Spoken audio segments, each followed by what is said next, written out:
Hi, hello buddies. I'm JC Avarun, grade 5B from Primats Garden School. This is the message from Savitri by Arabindo. Yet a spittle secretary there, while a steady evolution coils wind or an natural heaves her way through adamant a divine invitation thrones above. Thank you. Bye.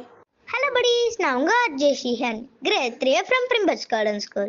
Today's Kamyagi Appa message. His constant grace is there as constant. Decent received without fail at all. Moments of opening.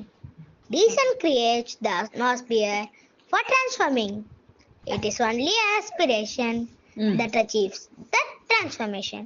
Thank you. Bye. Hello buddies, நான் உங்க Ajay Vishal, grade 4B from Primats Garden. இன்னைக்கு நம்ம ஏன், எதுக்கு, எப்படி சொல்ல அத்திப்பழம் வெஜ்ஜா இல்லை நான்வெஜ்ஜான்னு தான் பார்க்க போறோம். என்ன சொல்ற விஷால், அத்திப்பழம் ஒரு ஃப்ரூட் தானே, இது என்ன கன்ஃபியூஷன் யோசிக்கிறீங்களா? நான் சொல்றதை ஃபுல்லா சொல்லிடுறேன், அதுக்கப்புறம் அது வெஜ்ஜா இல்லை நான்வெஜ்ஜான்னு நீங்களே டிசைட் பண்ணுங்க. அத்திப்பழத்தன்ல விதையோட சேர்ந்து வளர்ற பூதான் அத்திப்பழம். இது நார்மல் பூ போல இல்லாம மூடி இருக்கும். நேச்சுரலா அதுல இருக்கிற சின்ன ஹோல் வழியா பெண் வேப்ஸ் முட்டை போடுறதுக்காக அது உள்ள போயிடும். போகும்போதே அந்த பெண் வேப்போட கை, கால், ரெக்கையெல்லாம் உடைஞ்சிரும். அதனால அந்த வேப்பால முட்டை போடுறது வெளியே வர முடியாது. அந்த முட்டையில இருந்து 90% பெண் வேப்பம், 10% ஆண் வேப்பம் வெளியே வரும். பெண் வேப் எப்படியோ தப்பிச்சு அந்த பழத்துல இருந்து வெளியே வந்துடும்.